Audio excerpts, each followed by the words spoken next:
Hello लोगोफोर आंनि बे बड स्मार्ट टेक्नोलॉजी चेनेलाव नोंथांमोनखौ बयखौबो बरायबाय।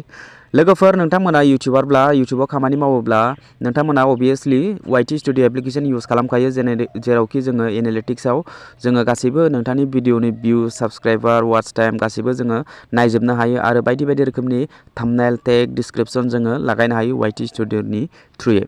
स' जोङो दा गोबाङानो वाईटी स्टूडियोनि अनगायै यूट्यूब एप्लीकेशनाव गोबाङानो भिडियोखौ आपलोड खालामोमोन सिगां बा क्रोम ब्राउजाराव खालामोमोन डेस्कटप साइडआव।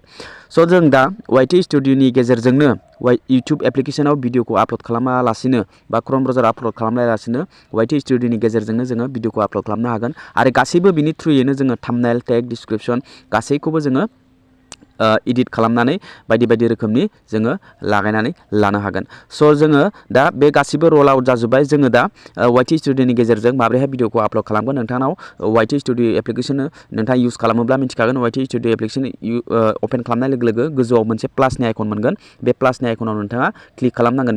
बेयाव क्लिक खालामब्लानो नोंथाङा शर्ट भिडियो बानायो ना लं भिडियो बानायो बेयाव मोननै अपशन फैगोन, क्रिएट ए शर्ट ओमफ्राय गाहायाव दङ आपलोड ए भिडियो। स' आङो नोंथांमोननो आङो बे आपलोड ए भिडियो क्लिक खालामनानै आंनि जिखुनु मोनसे भिडियोखौ आङो बेयाव आपलोड खालामगोन। आपलोड खालामखांनायनि उनाव नोंथाङा नैबे पेन्सिलनि मार्क दंना, बे पेन्सिलनि मार्कआव नोंथाङा क्लिक खालामनानै नोंथाङा नोंथांनि थंबनेलखौ सेलेक्ट खालामनानै होजागोन। ओमफ्राय गाहायाव दङ टाइटेल डिस्क्रिप्शन ओमफ्राय बेयावनो नोंथाङा प्राइभेट आनलिस्टेड बा पाब्लिक बेयावनो खालामजोबनो हागोन। मनेटाइजेशन जानायब्ला नोंथांनि चेनेला बेयाव अननि अपशन दंखायो। गासिबो नोंथाङा प्लेलिस्ट बिनिफ्रायनो नोंथाङा गासिबो खालामजोबनो हागोन। फाइनाली नोंथाङा आपलोडआव क्लिक खालामब्लानो बेयो आपलोड जागोन। नोंथाङा यूट्यूबनि दारै नोंथाङा आपलोड खालामलायनो गोनांथि गैया।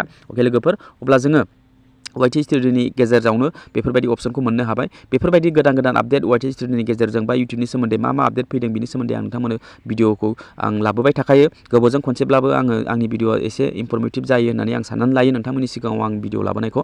स' लोगोफोर, बेफोरबायदि आपडेट जि गोदान आपडेट फैदों बिनि सोमोन्दै आं नोंथांमोननो खिन्थाबोबाय थायो। स' नोंथांनाव बे वाईटी स्टूडियोनि गेजेरजों बे प्लासनि आइकन दंना गैया आरो नोंथाङा बे वाईटी स्टूडियोनि गेजेरजों भिडियोखौ आपलोड खालामनो हानायनि अपशन मोनदोंना मोनाखै कमेन्ट खालामनानै खिन्थाहर लोगोफोर। अके लोगोफोर, अब्ला भिडियोआ बेखिनियावनो। बे भिडियोखौ मोजां मोनोबा लाइक खालाम, चेनेलखौ साबस्क्राइब खालामनानै बेलनि अल नटिफिकेसनखौ अन खालामनानै जाहाथे बेफोरबायदि इनफरमेटिभ भिडियो नोंथांमोना नुबाय थानो मोनो। आरो जाय बिथांमोना आंनि अलरेडि साबस्क्राइबार आंजों जगाजग जानानै दङ, स' थेंक इउ स' माच। अके, आरो बे भिडियोखौ फेसबुक नायदोंबा शेयार खालामनानै मिन्थियोब्लाबो मिन्थिथों आरो हानायमानिखौ इन फिउचार यूट्यूबार जादोंब्ला नोंथांमोनाबो बेफोरबायदिनो गोदान आपडेटखौ मोनबाय थागोन, आंजों जगाजग जानो मोनबाय थागोन। अके लोगोफोर, अब्ला भिडियोआ बेखिनियावनो लोगो मोनगोन नेक्स्ट भिडियोआव। Tata bye bye and take care.